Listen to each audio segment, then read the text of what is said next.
Ginger Miro no era simplemente una mujer hermosa o una cara bonita que adornaba portadas de revistas. Desde pequeña, en su ciudad natal, en las montañas de Colorado, Ginger mostraba una mezcla inusual de determinación, curiosidad y sensibilidad. A menudo se la veía leyendo libros en la biblioteca local mientras sus amigas asistían a clases de danza o gimnasia. Le encantaban las novelas de aventuras, las biografías de exploradores y cualquier historia que le permitiera imaginar una vida más allá de los límites de su ciudad natal. Su madre decía que Ginger había nacido con el alma de una trotamundos y que desde que aprendió a caminar ya quería correr hacia donde el horizonte se volvía azul. Cuando cumplió 17 años, una amiga de la familia la convenció de participar en un pequeño concurso de belleza local.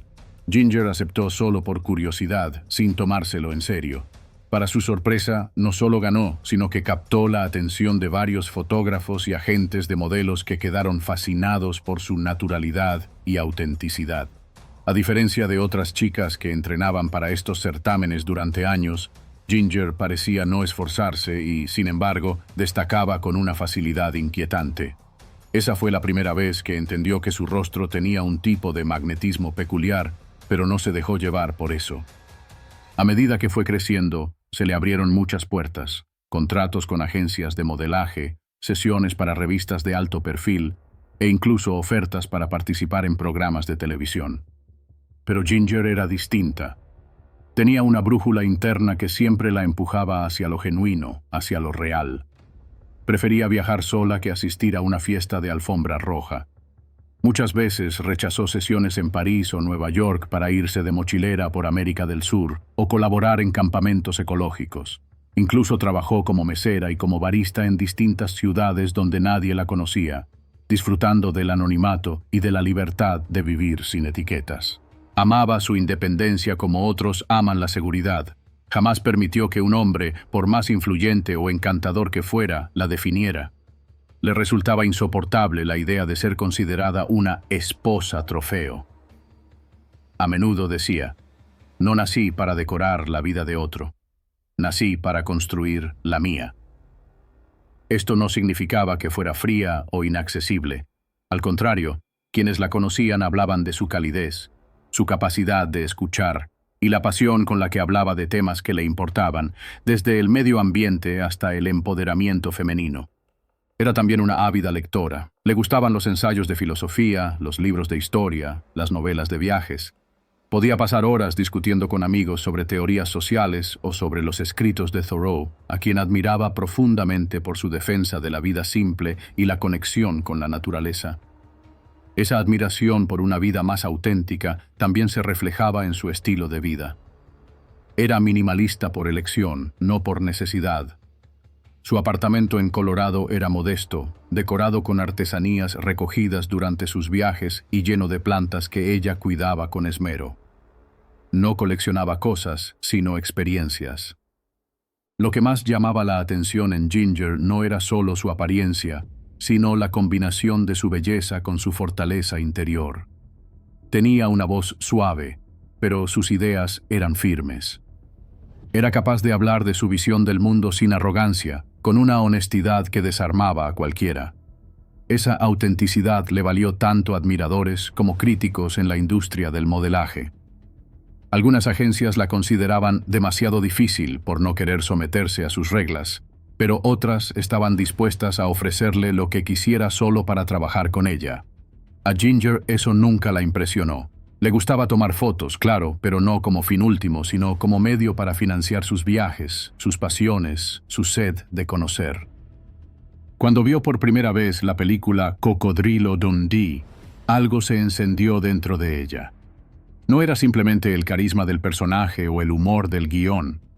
Lo que realmente la atrapó fue esa visión de una tierra salvaje, inexplorada, donde la gente sobrevivía con instinto, donde los paisajes eran vastos y la civilización parecía lejana.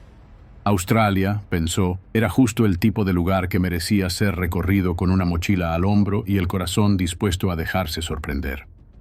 Esa película no solo fue entretenimiento, fue inspiración. Le recordó que el mundo aún tenía rincones que no podían ser contenidos en fotos perfectas o en itinerarios turísticos. Empezó a leer sobre el interior australiano, sobre los parques nacionales, sobre la cultura aborigen. Se obsesionó con documentales, mapas y blogs de viajeros que habían recorrido esa parte del planeta.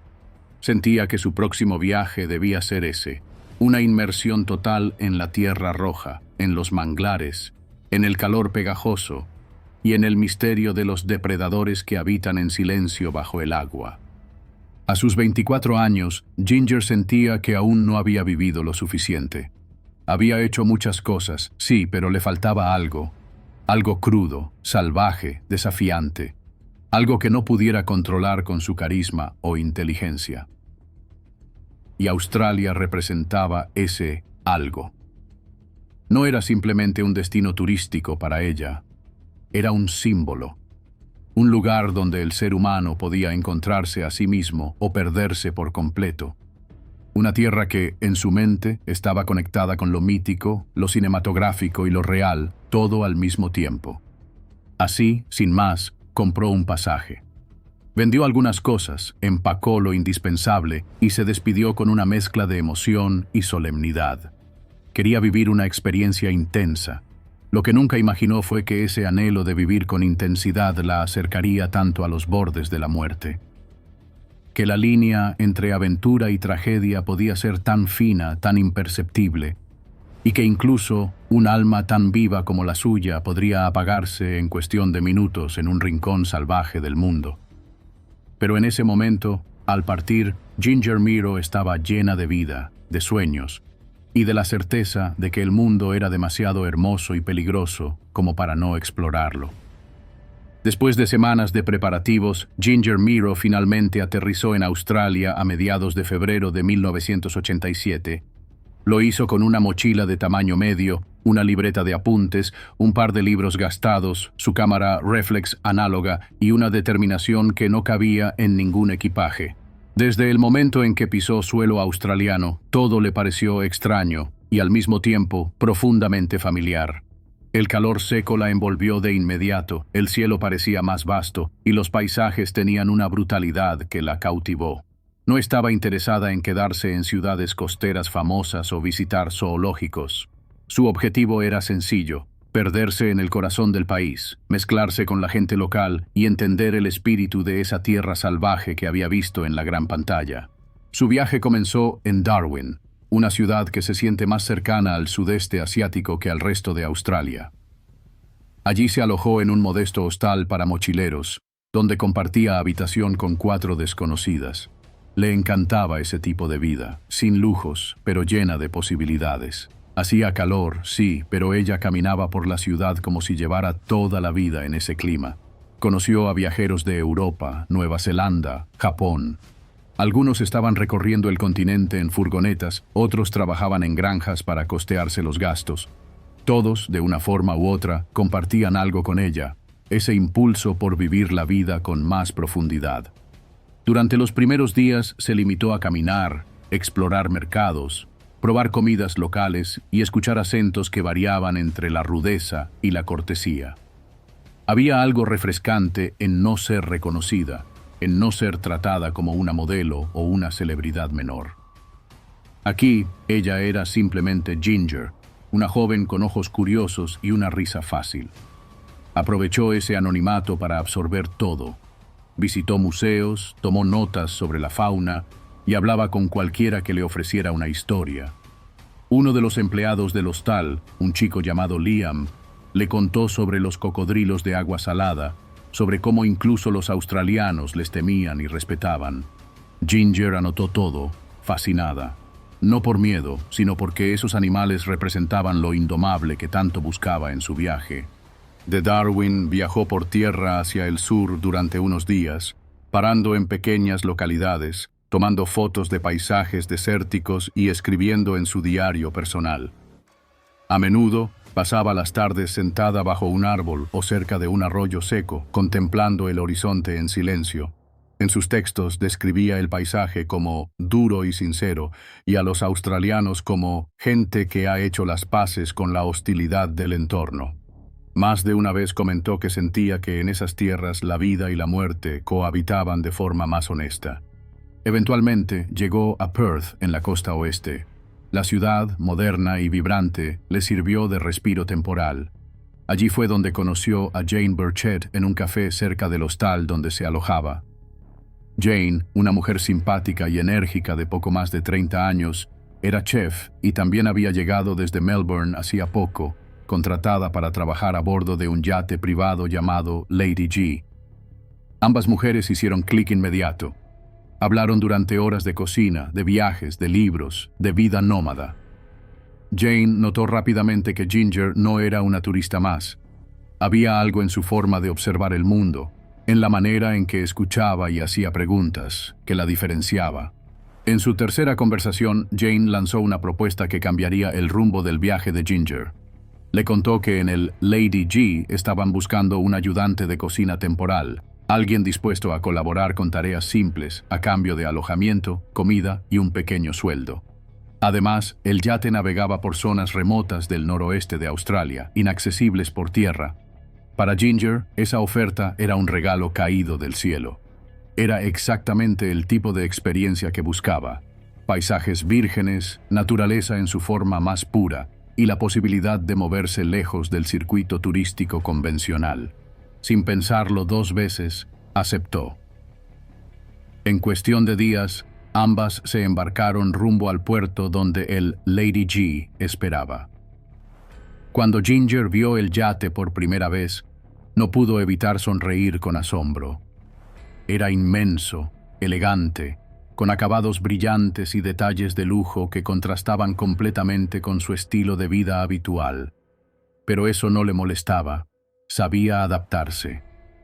Pronto se sintió cómoda en su nuevo rol, pelando frutas, limpiando utensilios, ayudando a servir los platos a los huéspedes. Jane, quien ya había ganado confianza con la tripulación, le hizo de guía e intermediaria. El capitán Bruce Fitzpatrick, un hombre canoso, sereno pero firme, dejó en claro desde el principio que el entorno en el que navegaban no era un juego. Desde el momento en que zarparon, se escucharon advertencias reiteradas sobre la fauna local. El tema de los cocodrilos era recurrente. En cada parada, cada ensenada, cada río que visitaban, los miembros de la tripulación insistían en la prohibición absoluta de nadar o acercarse al agua. Las aguas en las que navegaban eran el hábitat de los famosos salties, los cocodrilos de agua salada, y todos sabían que una mínima distracción podía costar la vida. Ginger tomó las advertencias en serio, pero como muchos, también comenzó a percibirlas como parte del protocolo exagerado. Desde el barco, todo parecía tranquilo. Las aguas eran cristalinas, el paisaje hermoso, casi de postal. La idea de que hubiera una criatura letal debajo de esa serenidad resultaba difícil de procesar. Aún así, en los primeros días del viaje, se comportó con cautela. Disfrutaba del trayecto, del trabajo, de las conversaciones con la tripulación y se sentía afortunada por vivir una experiencia que muy pocos tienen. Mientras el yate avanzaba lentamente hacia los rincones más alejados de la costa oeste australiana, Ginger documentaba todo: las aves que sobrevolaban al atardecer, los sonidos de la selva costera, los rostros de la gente a bordo.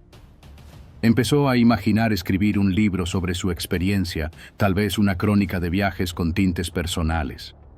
En sus noches libres se sentaba en la cubierta con una linterna y escribía páginas enteras. A veces observaba la oscuridad del mar y pensaba en lo fácil que era enamorarse de un lugar tan hermoso y tan peligroso al mismo tiempo. No se sentía en peligro. Se sentía viva, libre. Parte de algo grande, como si el mundo le estuviera revelando secretos que solo unos pocos están dispuestos a escuchar. Lo que no sabía es que esa misma conexión profunda con la naturaleza sería la que la llevaría, eventualmente, a tomar una decisión tan impulsiva como letal.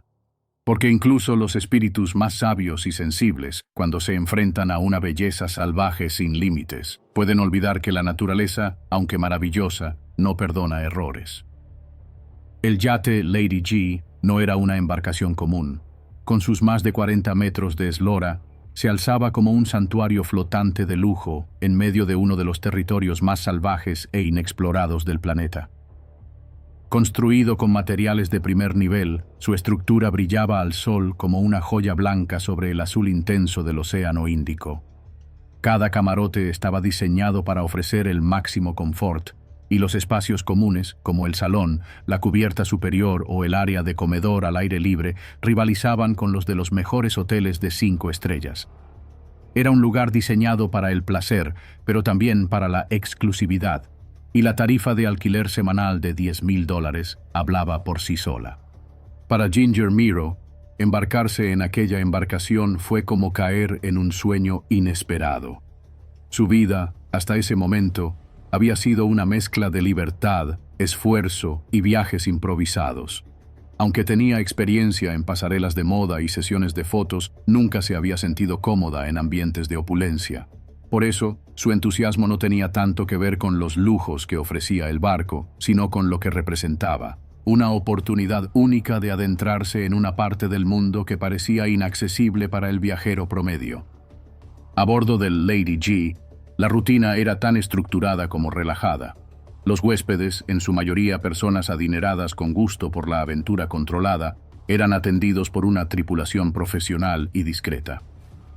El capitán Bruce Fitzpatrick, un hombre de rostro curtido por el sol, con una barba cuidadosamente recortada y una voz que imponía respeto, comandaba el barco con autoridad tranquila. A pesar de su cordialidad, había en él una gravedad constante, como si llevara a cuestas la responsabilidad de cada alma a bordo. Era un navegante experimentado, con décadas de travesías por los mares australianos. Conocía los peligros que ocultaban esas aguas como si fueran parte de su propio cuerpo, y por eso su actitud hacia las normas de seguridad no admitía negociaciones. Desde el primer día, Fitzpatrick reunió a todos los miembros de la tripulación, incluyendo a Ginger, para darles una charla de seguridad. Fue claro, directo y sin rodeos. Aquí no estamos jugando al turista aventurero, estamos navegando por aguas infestadas de cocodrilos de agua salada. No son leyendas, no son animales que posan para fotos, son depredadores perfectos. Si alguien pone un pie fuera del barco sin permiso, yo mismo lo sacaré del agua, si es que queda algo que sacar. Sus palabras, aunque pronunciadas sin agresividad, causaron una impresión fuerte.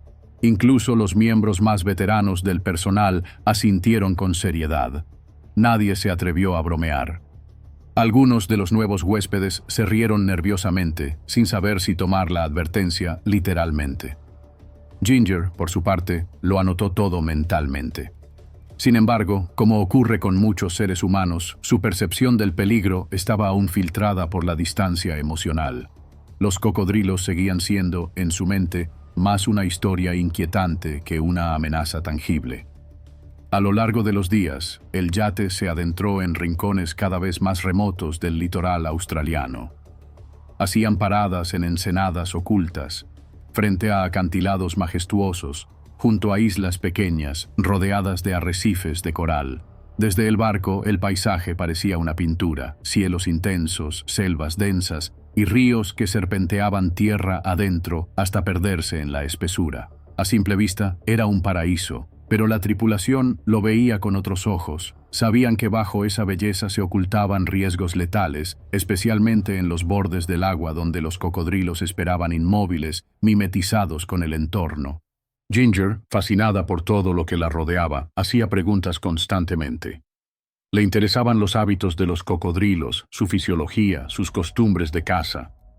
Habló varias veces con el segundo oficial, un joven de Tasmania llamado Ryan, que le explicó cómo estos animales eran capaces de esperar durante horas, o incluso días, para emboscar a sus presas. Le dijo que su mordida podía ejercer miles de libras de presión y que, a diferencia de otros reptiles, los cocodrilos de agua salada no temían a los humanos. «No es que no te teman», le dijo Ryan una noche mientras observaban la orilla desde la cubierta. «Es que te ven como una oportunidad, como una comida fácil». Esas conversaciones alimentaban tanto el miedo como la fascinación de Ginger. En parte, le parecía asombroso que una criatura así pudiera existir, y en parte le costaba aceptar que algo tan letal pudiera estar al alcance de un simple chapuzón. Su naturaleza idealista le hacía ver a los cocodrilos como símbolos de la fuerza indomable de la naturaleza. Era una visión poética, casi espiritual, que si bien nacía de su profundo respeto por el mundo natural, también la alejaba peligrosamente de la realidad. Durante las noches, cuando el barco anclaba en alguna ensenada y el mar se volvía negro como la tinta, la tripulación encendía reflectores y, de vez en cuando, se podían ver los ojos de los cocodrilos brillando a lo lejos en el borde del agua. Algunos de los huéspedes lo encontraban emocionante, otros inquietante. Ginger observaba en silencio, intentando imaginar lo que era vivir entre esos seres, sobrevivir sin tecnología, sin refugios artificiales, solo con instinto. Pensaba en el personaje de Mick Dundee, en cómo enfrentaba ese mundo con seguridad, y se preguntaba si ella podría hacer lo mismo. Era un pensamiento ingenuo, pero en su mente empezaba a germinar una idea. No era solo un viaje, era una prueba. En las conversaciones con Jane comenzaba a dejar entrever esa inquietud. «Quiero ver algo real», decía. «No de lejos, no desde un barco. Quiero sentir lo que es estar ahí, de verdad».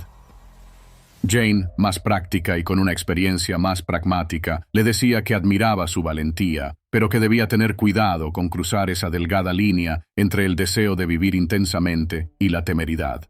A veces, en broma, le decía: «No te olvides que esto no es una película, Ginger. Aquí no hay dobles de acción, ni director que grite corte si algo sale mal». Pero el ambiente del yate, relajado y cómodo, hacía que el peligro pareciera lejano. La rutina del día a día, el desayuno en cubierta, la preparación del almuerzo, las risas con la tripulación, los paisajes que pasaban lentamente frente a sus ojos, tenía un efecto embriagador. La repetición de advertencias perdía fuerza con el tiempo, como una alarma que suena tantas veces que termina por ser ignorada. Además, Ginger era joven, fuerte, y tenía una voluntad que a veces se confundía con invulnerabilidad. Empezaba a sentir que lo peor que podía pasar era ser reprendida por romper las reglas, no devorada por un reptil de 4 metros. En esos días, la línea entre precaución y curiosidad comenzó a desdibujarse, y aunque nadie a bordo lo sabía aún, esa mezcla de belleza, confianza y subestimación del peligro era una tormenta que se gestaba en silencio. Nadie podía imaginar que pronto, el mismo entorno que todos admiraban desde la seguridad del yate se convertiría en el escenario de una tragedia inimaginable. Pero Ginger ya estaba demasiado fascinada, demasiado comprometida con la idea de experimentar algo real, para volver atrás. El 29 de marzo amaneció como cualquier otro día a bordo del Lady G. El cielo estaba despejado, el sol proyectaba una luz cálida y densa sobre la cubierta, y el aire era espeso, con esa humedad persistente que envuelve la costa noroeste de Australia. A esas alturas del viaje, Ginger ya se había adaptado por completo a la rutina del yate. Había desarrollado una estrecha camaradería con varios miembros de la tripulación, especialmente con Jane, con quien pasaba largas horas hablando entre turnos en la cocina o durante las tardes libres en cubierta. Juntas habían explorado el yate de punta a punta, compartido libros, risas y planes sobre futuros viajes que quizá nunca llegarían a concretarse. Ese día, después de servir el almuerzo, el yate se encontraba anclado en una ensenada tranquila del Parque Nacional Prince Regent, un lugar que parecía salido de una pintura. Selva densa y verde abrazando las orillas, cascadas cayendo desde acantilados rojizos y el sonido constante del agua fluyendo sobre piedras antiguas. Era un lugar remoto, mágico, alejado de todo. Y también era, como lo habían repetido una y otra vez los tripulantes, un sitio donde nadar estaba terminantemente prohibido. El Parque Nacional Prince Regent era conocido por su belleza indómita, pero también por su peligrosidad. Los cocodrilos de agua salada, abundantes en la región, se escondían en la quietud del agua, invisibles hasta que ya era demasiado tarde. Los carteles de advertencia en tierra firme, que muy pocos turistas veían, describían con claridad las reglas: mantenerse alejados del agua, no ingresar a las zonas de manglares, no pescar desde la orilla. Y sin embargo, desde la cubierta del Lady G, el lugar parecía demasiado sereno como para albergar un depredador letal. Las aguas eran calmas, claras, reflejaban el cielo como un espejo. Las cascadas de King Cascades, justo frente al yate, caían con fuerza moderada, creando una especie de piscina natural a sus pies. Era, sin exagerar, una tentación visual. Ginger se sentía inquieta ese día. Quizá era el calor sofocante, o tal vez una inquietud más profunda. Lo cierto es que después del almuerzo, cuando la mayoría de la tripulación descansaba o atendía a los pasajeros, ella subió a la cubierta principal con Jane y ambas comenzaron a hablar sobre lo refrescante que sería un baño en ese rincón paradisíaco. Jane, a pesar de conocer las advertencias, también parecía atraída por la idea. Durante días, ambas habían observado esas aguas desde la seguridad del barco, sintiéndose como prisioneras en medio del paraíso. Se reían bajito, sabiendo que estaban flirteando con una idea prohibida. «Solo unos minutos», dijo Ginger, medio en broma. «Es temprano, no hay nadie mirando, y hace calor como en el infierno». Jane dudó. No era temeraria por naturaleza, pero la confianza de Ginger tenía un efecto contagioso. Era fácil dejarse llevar por su entusiasmo, por su determinación de vivir cada momento con intensidad. Ginger le aseguró que irían cerca de las cascadas, que treparían un poco, que no sería más que una breve escapada antes de volver al yate como si nada hubiera pasado. En ningún momento dejaron de ser conscientes de las advertencias. Simplemente eligieron ignorarlas, convencidas de que sabrían cuidarse, que nada pasaría si eran rápidas. Ninguna de las dos habló con la tripulación. No pidieron permiso. No pensaron en los protocolos. Era un acto impulsivo, espontáneo, nacido de esa mezcla peligrosa entre aburrimiento, juventud y la ilusión de invulnerabilidad. Se desvistieron con rapidez, quedaron en ropa de baño y en silencio se deslizaron por el borde del yate, descendiendo por una escalerilla que usaban para bajar el bote auxiliar. El agua estaba tibia, suave, como lo habían imaginado.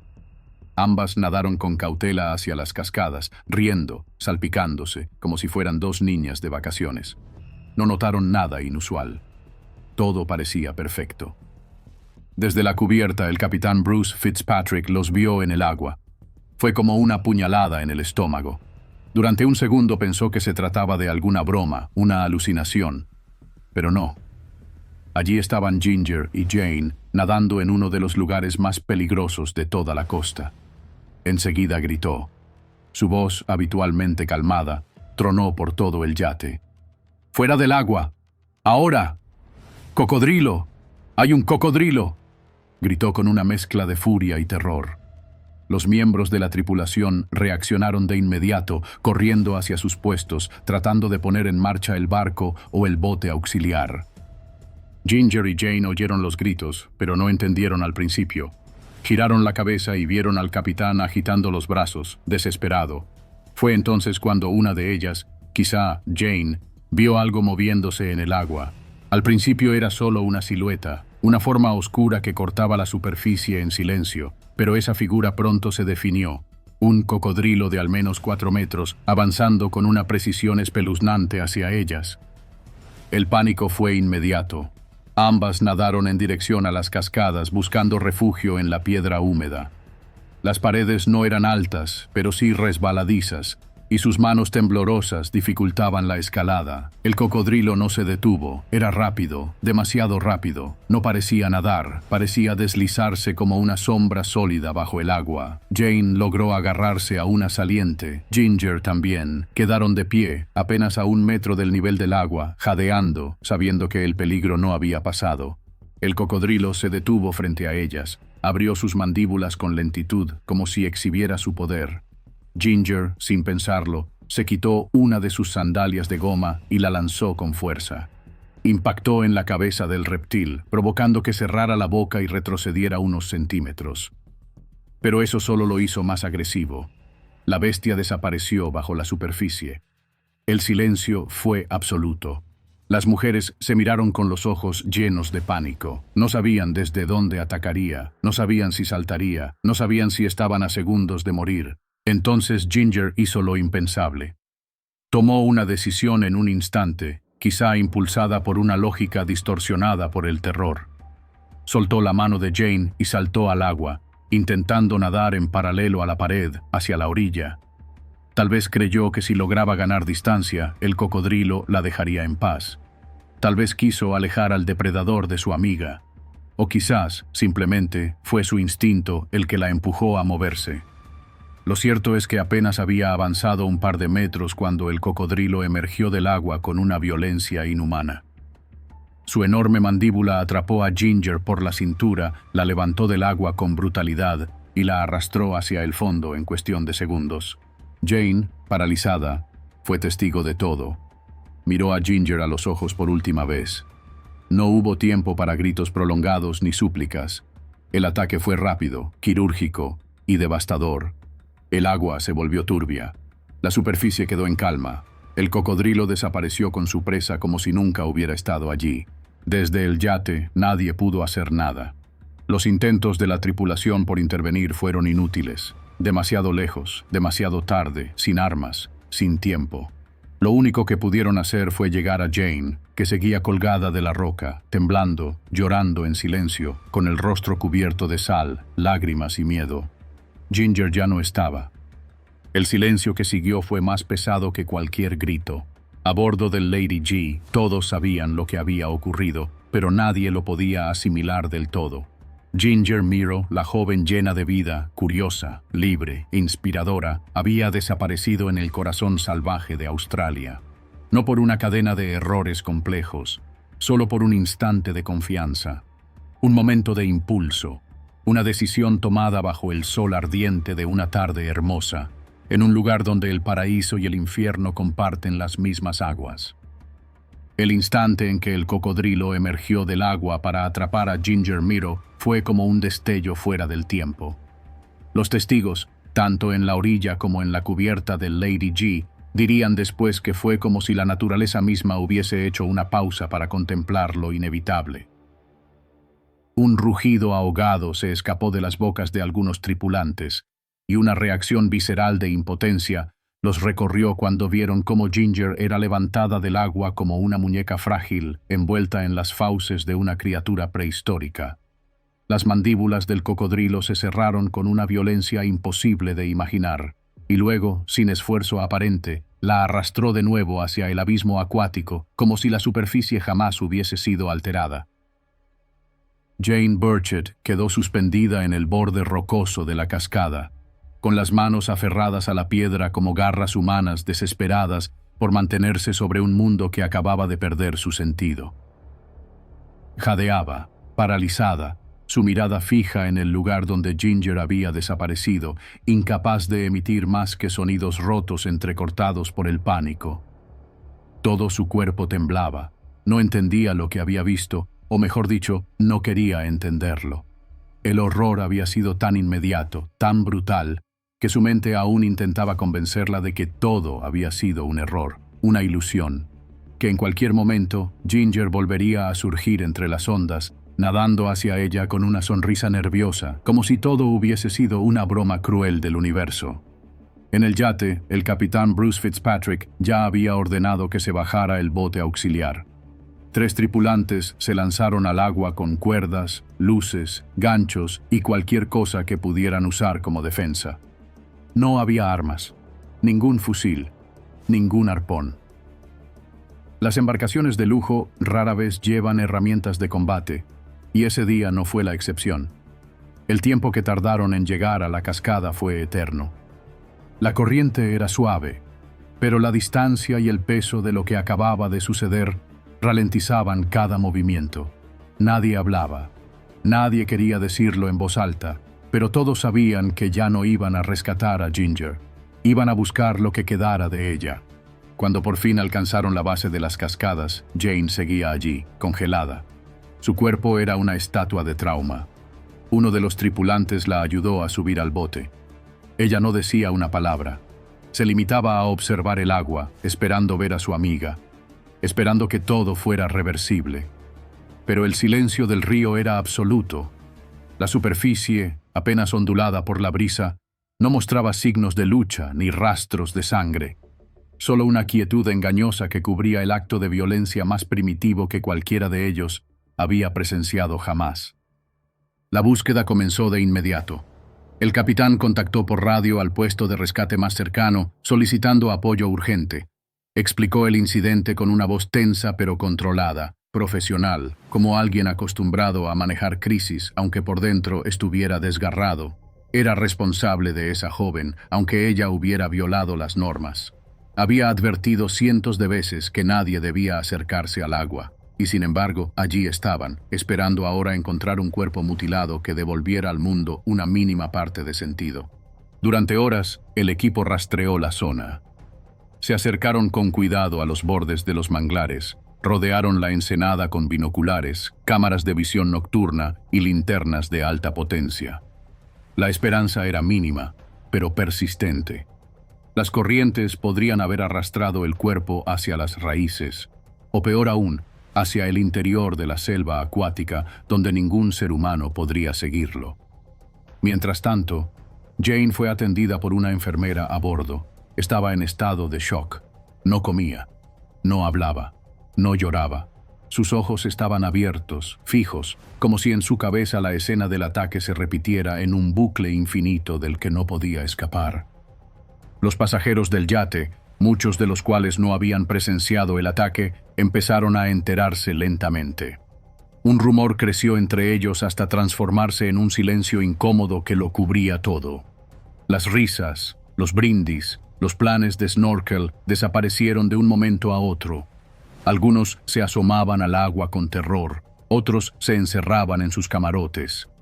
Nadie quería aceptar que la muerte había irrumpido en ese paraíso flotante. Durante la noche, el ambiente a bordo era sepulcral. El Lady G ancló a distancia prudente de la escena del ataque, mientras un grupo de rescate marino del gobierno australiano se acercaba desde Broome. Helicópteros, botes con radar y buzos especializados fueron desplegados en la zona al amanecer. No se trataba ya de una misión de rescate, sino de recuperación. Y con cada minuto que pasaba, se esfumaban las posibilidades de hallar algo más que huesos dispersos. El cuerpo de Ginger fue finalmente localizado a mediodía del día siguiente, atrapado entre las raíces de un manglar a varios cientos de metros de donde había sido vista por última vez. No era un cuerpo, en realidad, era un conjunto de partes, fragmentos, restos esparcidos que apenas conservaban la forma humana. Pero increíblemente, su rostro, su hermoso rostro, aquel que tantas portadas había adornado, permanecía reconocible. Tal vez el cocodrilo, en su brutalidad, no lo destrozó completamente. Tal vez la corriente lo protegió. Nadie podía explicarlo. Fue una visión que dejó sin aliento incluso a los rescatistas más curtidos. Cuando el equipo de rescate colocó los restos en una bolsa para cadáveres y comenzaron a transportarlos de regreso en una lancha motorizada, ocurrió algo que rozó lo surrealista. Otro cocodrilo, o quizá el mismo, emergió repentinamente del agua, lanzándose hacia la embarcación como una sombra vengativa. Alcanzó a golpear el extremo de la lancha, rompiendo parte de la bolsa y tratando de aferrarse a los restos como si aún no hubiera terminado su macabra tarea. Los hombres gritaron. Uno usó un remo para golpear al animal en el hocico, mientras otro aceleraba el motor. Finalmente, lograron alejarse, temblando, con los ojos inyectados de miedo. Esa escena, un cocodrilo intentando devorar una bolsa de restos humanos en plena luz del día, selló la memoria de todos los involucrados. Era como si la naturaleza misma se negase a soltar a Ginger, como si lo salvaje hubiese reclamado algo y no estuviera dispuesto a devolverlo. Los tripulantes del Lady G tardaron días en recuperar la compostura. Jane necesitó atención médica durante semanas. El capitán Bruce Fitzpatrick nunca volvió a hablar del tema en público, salvo en una ocasión en la que dijo: «La muerte no fue culpa de ella solamente, fue de todos nosotros, por creer que el peligro podía ser parte del espectáculo». Pero lo cierto es que Ginger Miro había cruzado una línea invisible. En ese momento, cuando decidió meterse al agua con la cascada delante, pensó que estaba simplemente buscando un poco de frescura, una pizca de aventura.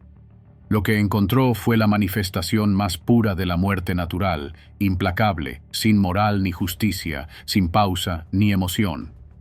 Un depredador hizo lo que su especie ha hecho por millones de años, y Ginger, por razones que mezclan valentía, ilusión, desinformación y una necesidad visceral de sentir algo real, se convirtió en su presa.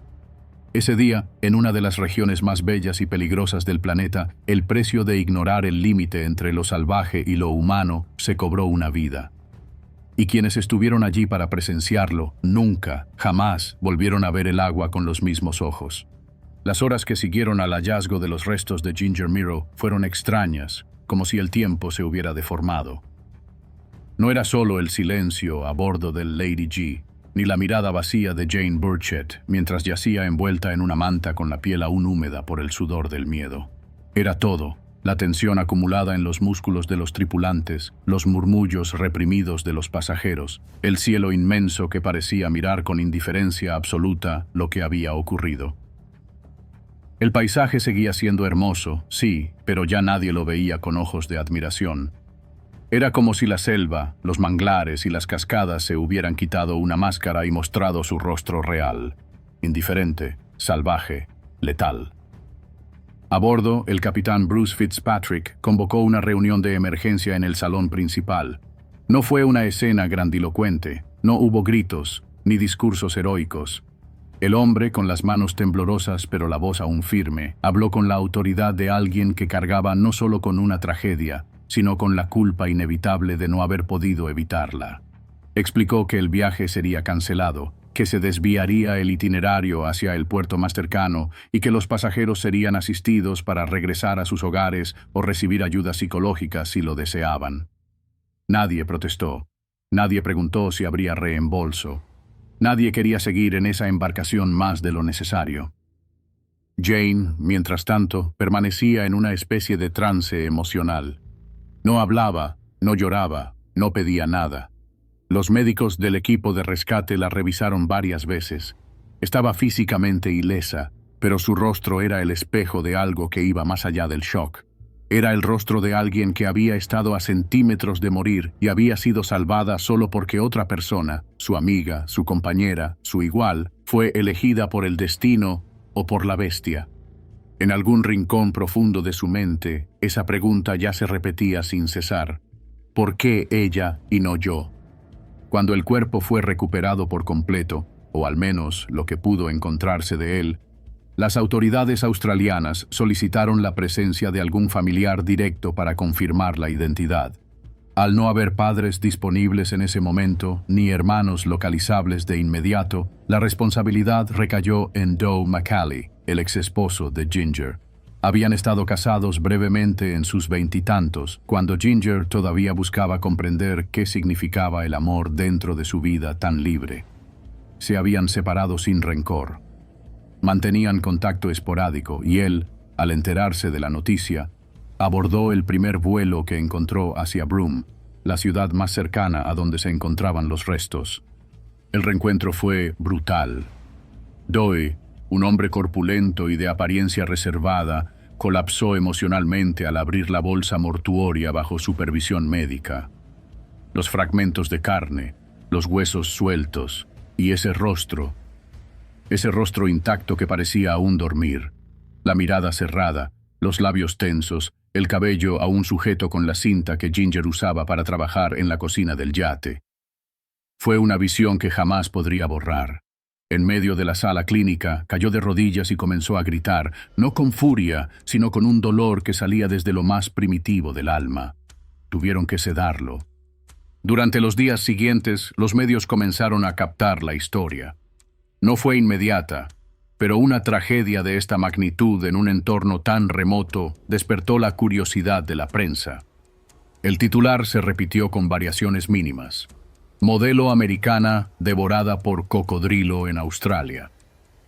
Algunos medios fueron más sensacionalistas, otros intentaron tratar el tema con respeto. Pero en todos los casos, lo que emergía era la contradicción dolorosa entre la imagen pública de Ginger, joven, exitosa, bella, culta, y su muerte violenta en las fauces de un reptil salvaje. La tragedia se convertía en símbolo, el símbolo de lo que pasa cuando el deseo de vivir intensamente choca contra el mundo real y sus reglas inclementes. Al mismo tiempo, comenzaron a circular otras narrativas. Algunos hablaban de irresponsabilidad, otros defendían su espíritu aventurero. Surgieron artículos que criticaban la falta de preparación del yate para enfrentar una emergencia como esa. Incluso hubo quienes acusaron a la industria del turismo de glorificar experiencias cercanas al peligro sin enseñar el verdadero respeto por la naturaleza. Bruce Fitzpatrick, aunque mantenía la compostura en público, estaba siendo devorado por una culpa creciente. A pesar de haber advertido a Ginger repetidamente, incluso con severidad, no podía evitar sentirse parcialmente responsable. ¿Y si hubiera sido más estricto, más controlador? ¿Y si hubiera mantenido guardias constantes o colocado barreras visibles? En una breve declaración ante los medios, dijo con la voz quebrada: «Advertimos, siempre advertimos. Pero a veces el alma humana quiere más. Y cuando la naturaleza responde, no lo hace con ira. Lo hace con su lógica implacable. Y nosotros simplemente no estamos preparados para aceptar que no todo se puede controlar». Ese comentario se volvió viral. Fue compartido miles de veces. Algunos lo interpretaron como una forma elegante de lavarse las manos. Otros, como una declaración filosófica sobre la relación entre el hombre moderno y lo salvaje. Pero nadie permanecía indiferente. Jane Burchett, en cambio, decidió no hablar. No ofreció entrevistas, no escribió tributos. Durante semanas se recluyó en un centro médico, atendida por psicólogos especializados en trauma. Se decía que había desarrollado trastorno de estrés postraumático severo. Soñaba con cocodrilos. No podía ver el agua. No podía oír el sonido de una cascada sin temblar. Pero lo peor de todo era la culpa. Ella sabía, más que nadie, que si Ginger no hubiera saltado para distraer al cocodrilo, probablemente habría sido ella quien habría muerto. Ese pensamiento se volvió una jaula. El cuerpo de Ginger fue finalmente trasladado a Estados Unidos, donde se celebró un funeral modesto pero muy concurrido en Colorado. Viejos amigos, colegas de la industria, vecinos e incluso desconocidos que habían seguido su carrera o su historia en las noticias se acercaron para rendirle homenaje.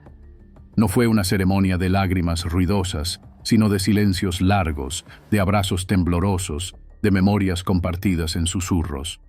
Se proyectaron fotos de su vida, de niña en un campo de trigo, de joven con una mochila en un andén europeo, en sesiones de fotos, en cafés, en bibliotecas, sonriendo como si supiera algo que el resto del mundo aún no había descubierto. El epitafio grabado en su lápida no fue escogido por sus padres ni por su exmarido, sino por una de sus mejores amigas de la infancia, que aún conservaba cartas de Ginger escritas a mano desde varios países. En una de ellas, Ginger decía: «No quiero una vida perfecta, quiero una vida sentida, que me duela y me eleve, quiero sentir todo tan intensamente que sepa, sin duda, que estuve aquí». Y así fue como se despidió al cuerpo de Ginger Miro, pero no a su historia.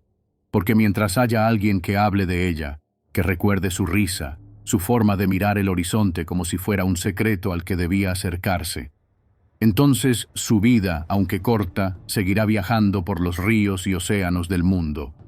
Como una advertencia, sí, pero también como una celebración de lo que significa ser valiente, quizás demasiado, en un mundo que no perdona errores. El relato de Ginger Miro no terminó con su muerte. No quedó enterrado con su cuerpo, ni se disolvió entre las aguas turbias del río donde encontró su fin. Su historia se convirtió en algo más que una tragedia individual, en una leyenda moderna, en una advertencia silenciosa que comenzó a transmitirse entre viajeros, capitanes de barco, guías turísticos y aventureros que se internan cada año en las regiones más remotas de Australia. A lo largo del tiempo, su nombre pasó de ser una nota en los noticieros a un símbolo cargado de significados, contradictorios y profundamente humanos. Porque Ginger no fue una víctima en el sentido más pasivo de la palabra. Fue una mujer que eligió vivir de manera intensa, con una voluntad inquebrantable de experimentar el mundo más allá de las barreras del miedo.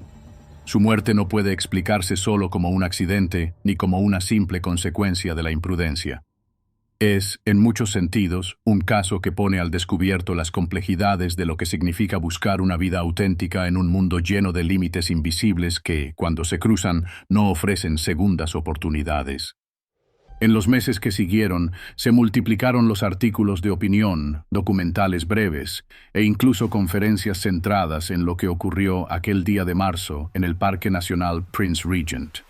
Algunos académicos de psicología del comportamiento analizaron el fenómeno desde la perspectiva del sesgo de invulnerabilidad, la tendencia que tienen los seres humanos, especialmente los jóvenes, de creer que las advertencias aplican a otros, pero no a ellos.